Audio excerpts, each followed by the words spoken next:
क्या आपने कभी सोचा है कि इंसान मरता क्यों है? अगर भगवान ने हमें बनाया है तो फिर हमें खत्म क्यों कर दिया जाता है? क्या जिसे हम प्रकृति का नियम समझते हैं उसके पीछे भी कोई रहस्यमयी दुनिया है, या सिर्फ यह हमारे मन का एक वहम है? क्या मौत सिर्फ शरीर का अंत है, या इसके पीछे छिपा है एक बहुत बड़ा रहस्य? गरुड़ पुराण के अनुसार मृत्यु कोई दुर्घटना नहीं है, यह एक तय प्रक्रिया है, एक नियम है जिसे कोई भी नहीं बदल सकता। खाने का आरती है कि इस संसार में जिस भी प्राणी में जन्म लिया है उसकी मृत्यु अवश्य होती है। लेकिन क्या मृत्यु हुई अंतिम सीमा है, या इसके बाद भी हमारी यात्रा जारी रहती है?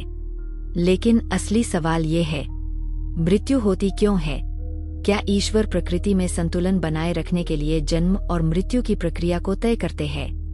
आज के इस वीडियो में हम जानेंगे गरुड़ पुराण के अनुसार इंसान की मृत्यु के पीछे के 7 बड़े कारण। इनमें से कुछ कर्म के लिए मनुष्य स्वयं जिम्मेदार होता है, लेकिन उसे इन कैनन का अनुभव नहीं हो पाता और वह मृत्यु को ईश्वर का एक श्राप बता देता है। इस वीडियो में हम जिन मृत्यु के कारकों की बात करने वाले हैं, उन्हें देखने के बाद जीवन और मृत्यु के लिए आपकी सोच बिल्कुल बदल जाएगी। गरुड़ पुराण कहता है कि इस संसार में कुछ भी बिना कारण के नहीं होता और मृत्यु का सबसे बड़ा कारण है कर्म। आपने अपने जीवन में जो भी किया है, अच्छा या बुरा, उसका हिसाब तय है। अगर आपके कर्म पूरे हो चुके हैं तो आपकी मृत्यु निश्चित है। माइक्रोफोन यानी मृत्यु कोई दुर्घटना नहीं बल्कि आपके कर्मों का परिणाम है। थोड़ा जोर देकर इसका मतलब यह है कि कोई भी व्यक्ति समय से पहले नहीं मरता और कोई भी व्यक्ति समय के बाद जीवित नहीं रह सकता।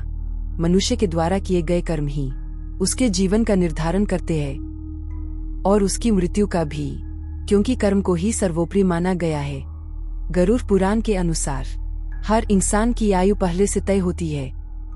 जब आत्मा जन्म लेती है उसी समय उसकी जीवन अवधि भी तय हो जाती है, और जैसे ही वो समय पूरा होता है, अर्थात प्रत्येक वस्तु का इस संसार में समय निश्चित है, वह अपने समय से अधिक ना तो इस संसार में रह सकती है और ना ही इस संसार को समय से पहले छोड़कर जा सकती है।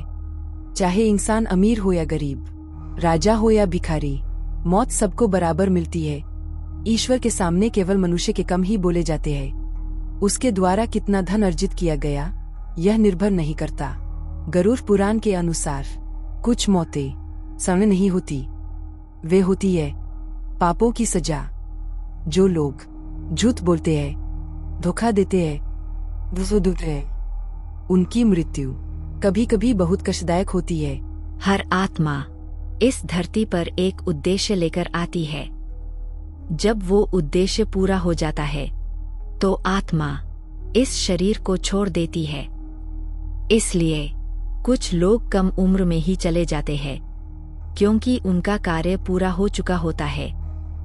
गरुड़ पुराण के अनुसार मृत्यु का निर्णय यमराज के हाथ में होता है। यमराज सिर्फ आदेश का पालन करते हैं। जब समय आता है तो यमदूत भेजे जाते हैं और कोई भी इस प्रक्रिया को रोक नहीं सकता। मृत्यु अंत नहीं है बल्कि एक शुरुआत है। गरुड़ पुराण कहता है कि आत्मा अमर है, वह सिर्फ शरीर बदलती है।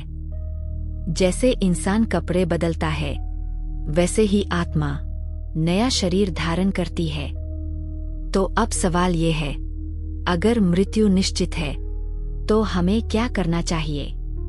गरुड़ पुराण हमें सिखाता है, अच्छे कर्म करो, किसी को दुख मत दो, सच्चाई के रास्ते पर चलो, क्योंकि मृत्यु से बचा नहीं जा सकता, लेकिन मृत्यु के बाद की यात्रा को आसान जरूर बनाया जा सकता है। धीरे याद रखिए, मृत्यु अंत नहीं बल्कि एक नया आरंभ है। वीडियो पसंद आई तो कमेंट में जय श्री हरिहर जरूर लिखें।